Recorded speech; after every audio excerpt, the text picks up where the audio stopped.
شروع اللہ کے نام سے جو بڑا مہربان نہایت رحم والا ہے۔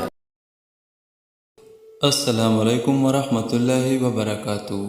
آج ہم ایک ایسی بہترین دعا کے بارے میں پڑھیں گے جس کے پڑھنے سے یا اہتمام کرنے سے انشاءاللہ الرحمن رزق میں بے پناہ برکت ہوگی، یعنی کہ روزی میں برکت کے لیے ایک مجرب نسخہ، اور وہ دعا یا وظیفہ یہ ہے: ان اللہ هو الرزاق ذو القوۃ المتین۔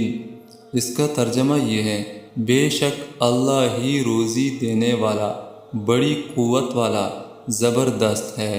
علماء نے لکھا ہے کہ جو شخص اس آیات کو لکھ کر اپنے پاس رکھے تو اللہ کی ذات سے امید ہے کہ روزی میں خوب برکت ہوگی۔ جان لیجئے یہ علماء کا بتایا ہوا مجرب نسخہ ہے، یہ نسخہ حدیث میں نہیں آیا ہے۔ انشاءاللہ الرحمن اگر آپ اس وظیفے کا اہتمام کریں گے تو رزق میں بے پناہ برکت ہوگی۔ اللہ تعالیٰ اس پہ عمل کرنے کی توفیق نصیب عطا فرمائے۔ آمین ثم آمین۔